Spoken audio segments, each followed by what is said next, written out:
તાલીઓથી વધાવો આપણે આપણા પ્રદેશના નેતાઓને। ભારત માતા કી જય જવાન, ભારત માતા કી વંદે ઇન્કલાબ વંદે। રવિરાજસિંહ જિલ્લા સહ સંગઠન મંત્રી દોલુભા આપણા પ્રમુખ છે, બીજા નામી અનામી તમામ આપણા જે વક્તાઓ છે, પ્રવક્તાઓ છે, આપણી આ પાર્ટી સાથે જોડાયેલા છે, તમામનું આમ આદમી પાર્ટી તાળીઓથી બતાવો ભાઈ। એવું ખૂબ ખૂબ ધન્યવાદ આપણા અમૃતભાઈ। પછી એવા પંચાયતમાં ચાલે છે, અમદાવાદ જિલ્લા પંચાયતની અંદર ચાલે છે। અરે ન્યાય માટેની જે નિધિ આવે ને, ન્યાય નિધિ, એની અંદર પણ જિલ્લા પંચાયતના સદસ્ય પેટા જ્ઞાતિવાદ રાખે।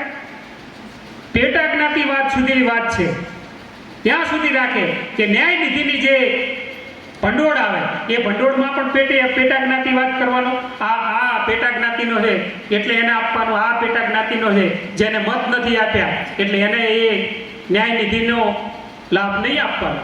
આવા પ્રકારનો ભ્રષ્ટાચાર આખા માંડલ તાલુકામાં ચાલે છે, અમદાવાદ જિલ્લા પંચાયતમાં ચાલે છે। આ તમામ ભ્રષ્ટાચાર સામે આમ આદમી પાર્ટીનો કાર્યકર એક કાર્યકર લડત આપશે અને આંદોલન કરશે અને સામાન્ય અને ગરીબ માણસોને લાભ આપવાનો પ્રયત્ન કરશે। સાથીઓ, ખાસ તો આપણે રાજુભાઈને સાંભળવાના છે। આ તો આપણું વતન હતું, ઘરનો ડાયરો છે, એટલે બે તો ઝાડુને મત આપજો, ઝાડુ સાથે રહેજો। અને ગોપાલ મનોજ સાહેબ વિછાવદારી કરવી છે કે નહીં? હા, તો જાગજો, જનતા જાગે તો જ ભૂલ ભક્તો ભાગે સાહેબ। એટલે સાહસ કરો, જીવન કરો, કોઈની તાકાત નથી, સચ્ચાઈ હશે તો તમને કોઈ રોકી નહીં શકે।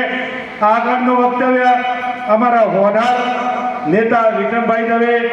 આ ભ્રષ્ટાચાર થઈ ગયો છે, એમાં ખાસ કરીને તલાટીઓ જે બેફામ થઈ ગયા છે, એ બધાને આપણે ચેલેન્જ આપવા માંગીએ છીએ કે હવે આમ આદમી પાર્ટી સક્રિય થઈ ગઈ છે, તમારા બધા જ ભ્રષ્ટાચાર બંધ કરી દેજો, કારણ કે આમ આદમી પાર્ટી આગામી સમયમાં તાલુકા પંચાયત અને જિલ્લા પંચાયત બનાવવા માટે જઈ રહી છે।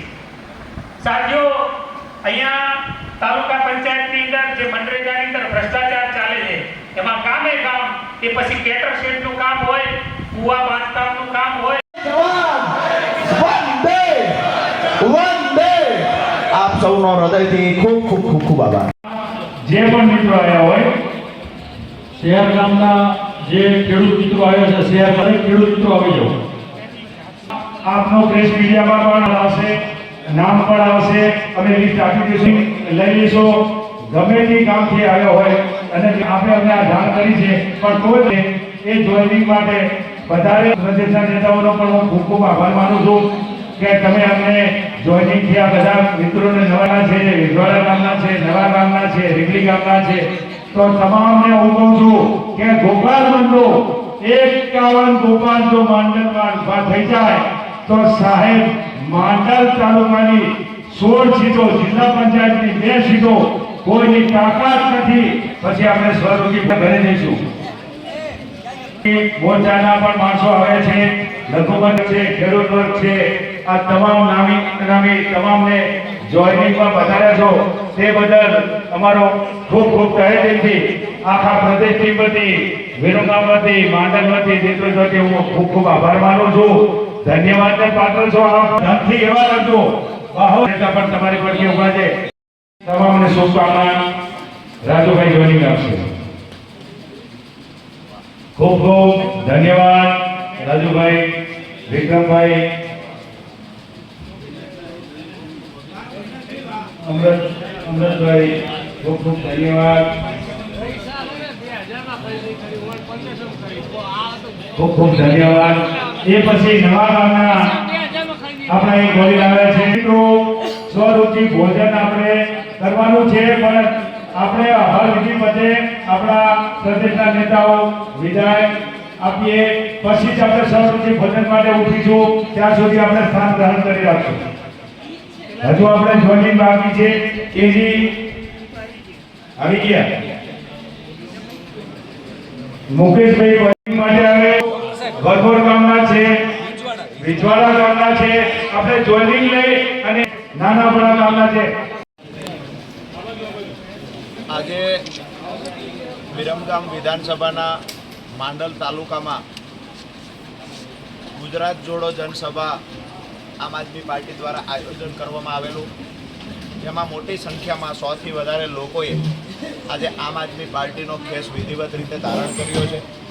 ખરેખર ગુજરાત એક પરિવર્તનની દિશામાં આગળ વધી રહ્યું છે. ગુજરાતના ખેડૂતો, મહિલાઓ, યુવાનો અને ખેત મજૂરો સાથે જ બેરોજગાર યુવાનો, આ તમામની આશાનું કિરણ જો કોઈ હોય તો માત્ર આમ આદમી પાર્ટી છે. ભાજપ કોંગ્રેસના ગઠબંધનથી ગુજરાતની જનતા ત્રાહિમામ પોકારી ઉઠી છે. ક્યાંક ને ક્યાંક માંડલ તાલુકામાં પણ ભ્રષ્ટાચારના ભોરિંગે ભરડો લીધો છે. જે અહીંયા રોડ ગામડાઓની વાત કરીએ તો તદ્દન તૂટેલા રોડ છે. જે રોડ ખરેખર વરમોરથી લઈ અને વિઠલાપરાનો રોડ છે, જે 4 લાઇન હાઈવે છે, હમણાં જ બન્યો છે, એક પણ જગ્યાએ ખાડો નથી, તેમ છતાં 55 કરોડ કરતાં વધારાની રકમ ફાળવવામાં આવી છે રોડના રિપેરિંગ માટે. ક્યાંક ને ક્યાંક એપીએમસીની અંદર પણ ભાજપના નેતાઓની મિલીભગતથી વેપારીઓ વારંવાર ઉઠાંતરી કરે છે, પેઢીઓ બંધ કરીને ભાગી જાય છે. આજે માંડલ એપીએમસીના માંડલ તાલુકાના ખેડૂતોના 60 કરોડ કરતાં વધારે રકમ લઈ અને પેઢીઓ ઉઠાવી દેવામાં આવી. આરોપીઓ ખુલ્લેઆમ ફરે છે, આરોપીઓની ધરપકડ થતી નથી. ક્યાંક ને ક્યાંક મનરેગા કામની વાત કરીએ તો પણ જે ખરેખર જે લોકોને જરૂર છે એને રોજગારી મળતી નથી. ભાજપના તાલુકા જિલ્લા પંચાયતના સભ્યો રોજગારી જેને આપવાની જગ્યાએ જોબ કાર્ડ પોતાના ખિસ્સામાં લઈને ફરે છે. જેવા પૈસા જમા થાય છે એવા લોકોને, જે ખરેખર રોજગારી કરનાર વ્યક્તિ છે, જે મજદૂર છે, એને 200, 500, 1000 રૂપિયા આપીને બાકીની રકમ પોતે ઉઠાવી જાય છે. એટલે ક્યાંક ને ક્યાંક ધારાસભ્યની રહેમ નજર નીચે તમામ જગ્યાએ ભ્રષ્ટાચાર થાય છે. અહીંયા આજુબાજુમાં રહેલી કંપનીઓ યુવાનોને રોજગારી, સ્થાનિક યુવાનોને રોજગારી નથી આપતી, તેમ છતાં ધારાસભ્ય ચૂપ છે. તેમ છતાં સરકારમાંથી અહીંયા આવતા કોઈ પણ મંત્રી, સંત્રી કે સાંસદ સભ્ય સુરેન્દ્રનગર લોકસભાના ક્યારેય અવાજ ઉઠાવતા નથી. એટલે આજની સ્થિતિએ માંડલ તાલુકાની વાત કરીએ, વિરમગામ વિધાનસભાની વાત કરીએ, તમામ સમાજના, તમામ વર્ગના લોકો આજે પીડાય છે. પણ ખરેખર ભાજપ અને કોંગ્રેસ આ તમાશો જોઈ રહ્યું છે. આ જગ્યાએ અત્યારે આમ આદમી પાર્ટીની જ્યારે એક મિટિંગનું આયોજન કરવામાં આવ્યું ત્યારે મોટી સંખ્યામાં લોકો અહીંયા ઉપસ્થિત તો રહ્યા, પણ 100થી વધારે યુવાનોએ આજે આમ આદમી પાર્ટીનો ખેસ ધારણ કર્યો છે. મતલબ સાફ છે કે ગુજરાત પરિવર્તનની દિશામાં આગળ વધી રહ્યું છે.